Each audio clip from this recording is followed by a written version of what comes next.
was 2027. Advances in biotechnology were helping people improve their physical and mental abilities to an amazing degree.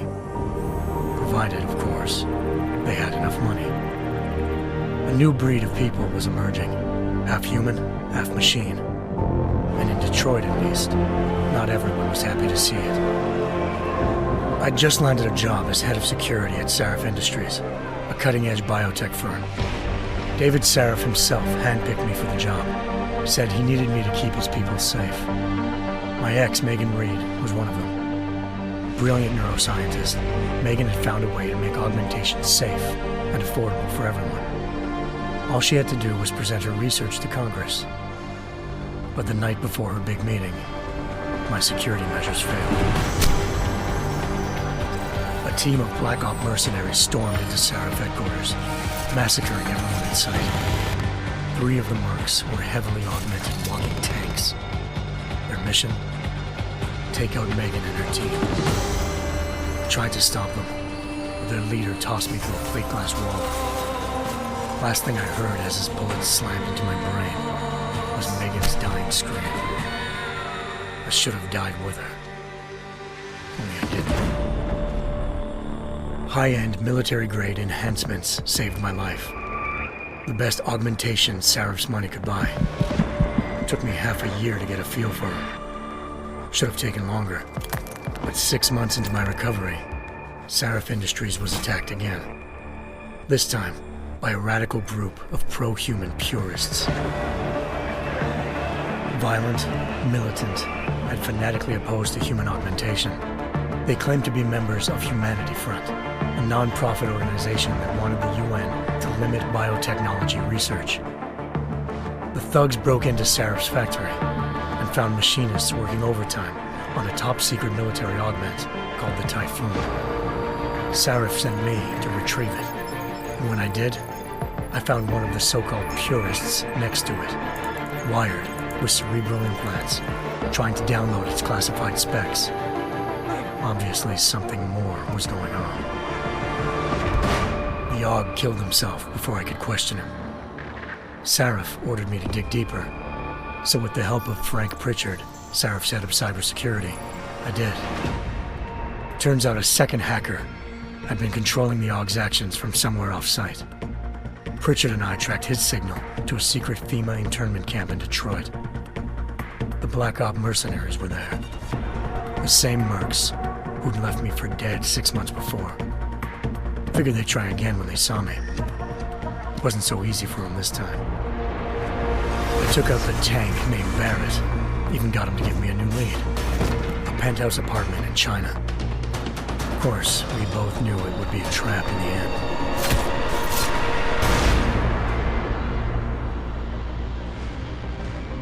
Hengsha Island, China. Home to a city so crowded, they had to build a second city on top of it. Trying to find clues in Hengsha wouldn't be easy. Lucky for me, I wasn't alone. Farida Malik, Sarif Industries' ace pilot, had lived in Hengsha before. A good person to have on your side. She knew enough about the place to get me around. Malik dropped me in the lower city, close to the penthouse Barrett had told me about. Bell Tower Associates, a private security firm under contract to the Chinese government, had agents tossing the suite when I arrived. Just not for the reason I'd been expecting. Turns out the man who lived there was a criminal hacker named Van Bruggen. The same hacker who'd been remotely controlling the AUG in Sarif's factory.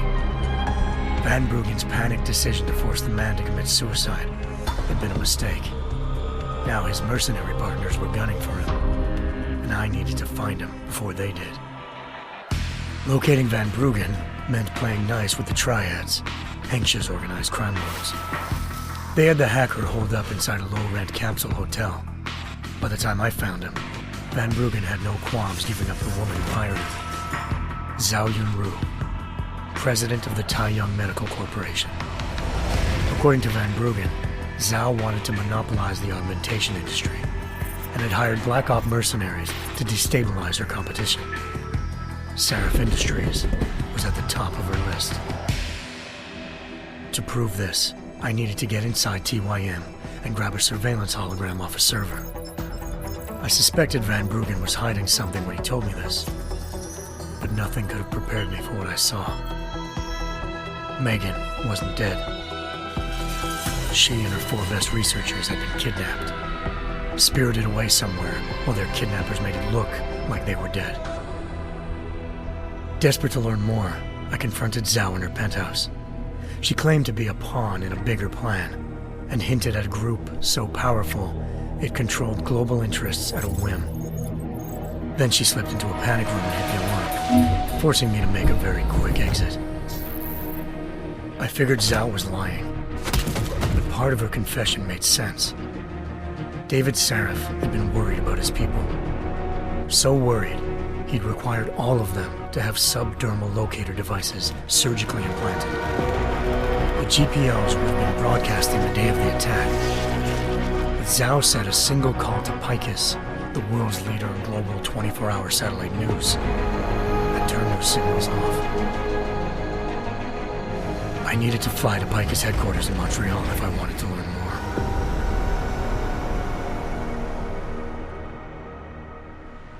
Eliza Cassan, Picus Communications' First Lady of News. Malik thought I was reaching when I told her Eliza was involved in this. The world's most famous news anchor, working with a mercenary hit squad. But when I confronted Cassan in her office, she freely admitted to jamming Detroit's satellites the night Megan's team had been taken. Said she's just been following her commands. I suspected she wanted to say more. But Black Op mercenaries showed up looking to shut us both down. And just like that, the Eliza I'd been talking to disappeared. The Mercs were led by an augmented killer I'd crossed paths with twice before, Fedorova, a woman who'd made silence her best friend. She waited for me to track Eliza's transmission to a secret server room underneath the Picus complex, then jumped me from behind. A deadly fight ensued. I made sure she never moved silently again. With Fedorova down, and no one left to keep Eliza quiet, she reappeared. Turns out Picus's First Lady of News wasn't a lady at all. She was a sophisticated AI program, engineered to monitor data streams and control what people believed. Eliza told me the Mercs had brought in a Humanity Front doctor named Isaiah Sandoval to remove the scientist's implanted tracking devices while Detroit's satellites were down. She also told me to speak to David Sarif if I wanted to learn more. By the time Malik and I got back to Detroit, tensions between normal and augmented citizens had reached a flashpoint. Riots were breaking out in several cities, and the UN was being urged to intervene. Sarif was trying hard to convince Hugh Darrow, the inventor turned philanthropist who'd once been a leading proponent of enhancement technologies, to help stop a possible regulatory vote. Sarif had a lot riding on Darrow. Megan's discovery would have given millions of people the chance to evolve beyond their normal human abilities, and at the same time catapulted Sarif Industries to the top of the Fortune 500. According to Sarif, Megan's kidnappers knew this, and didn't want people evolving unless they controlled how it was done. He called his enemies Illuminati, and urged me to keep searching. Determined to do so, I tracked down Sandoval via America's most outspoken augmentation opponent, Bill Taggart, Sandoval's boss and founder of Humanity Front. Sandoval admitted to operating on Megan's team when I confronted him, but said he hadn't removed their GPLs. He'd merely switched them to a different frequency. Pritchard was able to trace one of the signals to China. Malik and I immediately took off in pursuit. Unfortunately, the Illuminati were one step ahead.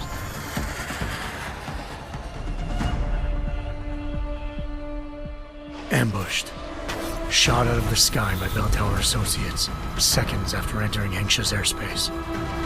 Malik's piloting skills saved me. After a tense and bitter struggle, I escaped into Lower Hengsha. The tracking signal I was following led straight to the Triads, or more specifically, to the augmented arm of Tong Si-hung, leader of a gang of augmentation harvesters. Tong said they'd taken the arm off a corpse, which Bell Tower had left at their door, meaning at least one of Sarif's scientists was dead. Maybe not the rest of them, though. Tong pointed me to a port used for human trafficking and helped me slip aboard a bell tower ship. It was sailing to Rifleman Bank Station, a military base in the South China Sea. Bell Tower was holding kidnapped civilians as prisoners there, and using them to perfect the Hyron Project, a human-computer interface that left most of its test subjects dead. My search for Megan would have ended then, if not for a mysterious ally named Quinn. In exchange for my help exposing Bell Tower, he slipped me aboard a second ship headed to Singapore and an Illuminati-run biotech facility called Omega Ranch. 3 of Seraph's scientists were there, forced by their captors to create a technology capable of remotely shutting down augmented abilities. Thanks to an emergency recall notice issued by the World Health Organization, millions of people all over the world already had the biochip installed. With the help of the scientists, I tracked Megan to a private section of the ranch. There, I ran into Yaron Namir, the walking tank who'd put a bullet in my brain the first time we met. He'd teamed up with Zhao and was hoping to catch me off guard. Their little ambush didn't work. I found Megan in a suite belonging to Hugh Darrow, the billionaire philanthropist who'd Seraph had called on for help. Darrow had convinced her to go along with the biochip plan by promising to sabotage the tech. As she was explaining this, Darrow appeared in a global broadcast, telling the world that augmentations would be the death of mankind. Then he activated the biochips to prove his point. All over the world, augmented people flew into a killing frenzy. Darrow had betrayed everyone, and it was up to me to set things right. To do it, I had to reach Panchaea, a massive installation in the Arctic Ocean. As I raced through corridors built by an all-augmented workforce, I saw death and destruction firsthand. By the time I shut down Darrow's broadcast, I knew the damage he'd done. Still, humanity's future remained unclear. How would the world react to this sabotage?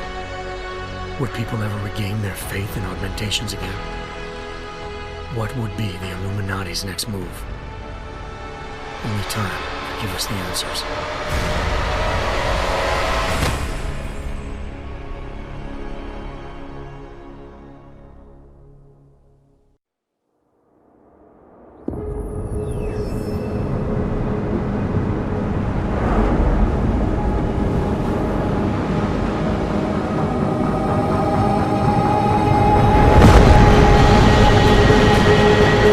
I once thought I could save the world. Now look at it.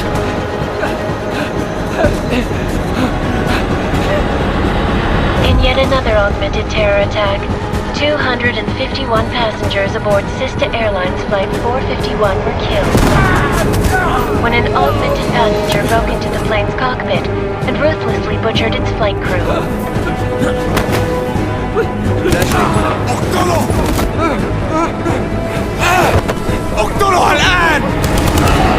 Details recovered from the black box recorder suggest that the man may have been suffering flashbacks to the AUG incident. That horrible day 2 years ago when augmented people all over the world flew into a psychotic killing spree, causing the greatest loss of life in recent history. Sometimes you just have to let go and embrace what you've become. Not gonna go all wonky on us now, Hansa, are ya? Well, if I do, McCready, I guarantee you'll never see it coming. Agent Jensen! Am I gonna have a problem with you? No, sir. No reason to assume you would. Good, because you are the only augmented operative on this team, and I intend to make good use of you. Listen up, all of you! We got a sandstorm barreling down our arse and we can't afford to make mistakes. We're going after this man, an arms dealer named Shepard. He's ex-Bell Tower, one of the Special Forces commanders who disappeared during the incident. And he's come out of hiding? That cannot be good. It's not. He's selling weapons and military-grade augments to terrorists. This is Aran Singh, the undercover agent who lured Shepard out of his hole. best UC Interpol's got. For 3 years he's worked hard to get in tight with the Jinn, an Iraqi smuggling cartel that's infected the Eastern Hemisphere like a plague. Last week, our arms dealer sent a message to the Jinn, offering to sell them a shitload of black market merchandise dirt cheap. They told Singh to handle the buy. They're not gonna like it when Interpol disrupts their party. Sing's cover really that good? It is right now. We need to keep it that way. This is where the deal's going down. A half-finished high-rise hotel that's been abandoned ever since the incident. It's not a pretty picture inside. Let me guess. Most of the laborers were augmented with heavy-duty industrial rigs. So when the incident hit, and they all went schizo, things got gruesome real fast. And no one, except for some homeless junkies, have been inside the place ever since. So what's the plan, Director? Singh's meeting Shepard on the ground floor, inside the hotel's main atrium. He sent the bulk of his Jinn crew to the penthouse levels to secure a vantage point. I want McCready's team to take up positions overlooking the atrium and make the arrest. Jensen, you're going in solo from the roof. My objectives? Keep the Jinn from joining the party. As far as we can tell, only one route connects the atrium to the penthouse level, a halfway decent elevator shaft. Here. I want you to block access to it. Fine. Just cut me loose. Do you plan on relying solely on your augments for this one? I'd recommend taking a little hardware, just to be sure.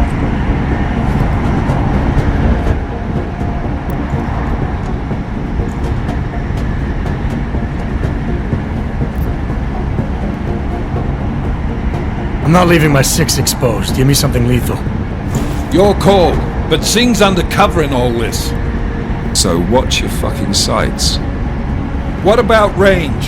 There's lots of wide spaces and high ceilings in there, but a number of tight and constrained rooms too. So it's a crapshoot, really.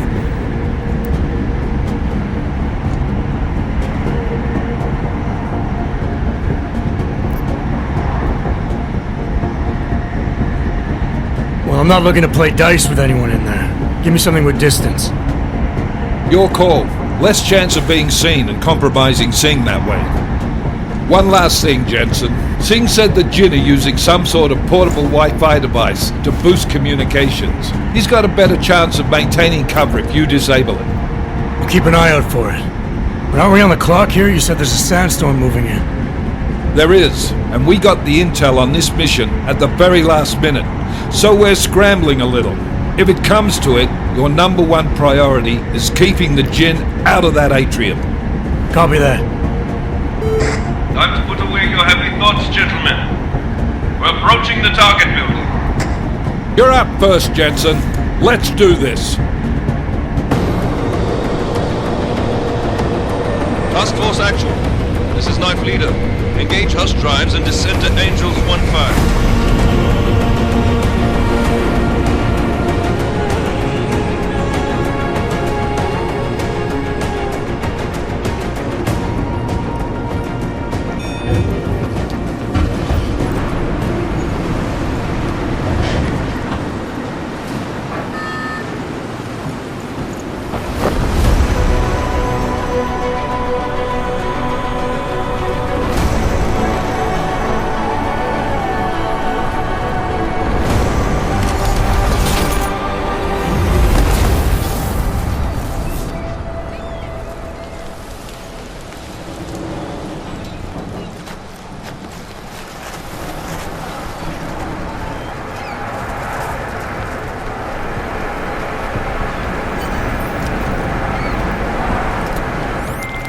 Team leader, this is Jensen. I'm on the roof.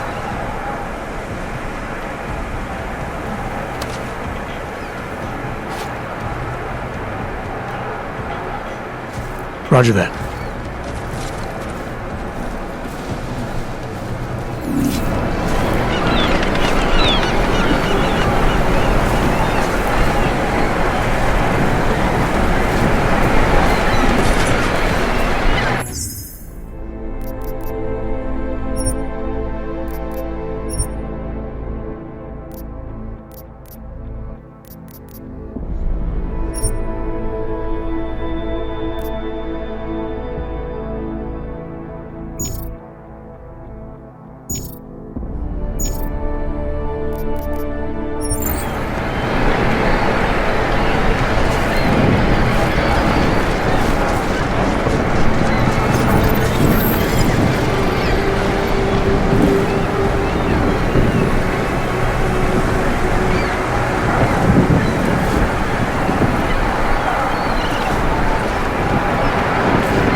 What's wrong? Should enjoy it, McCready.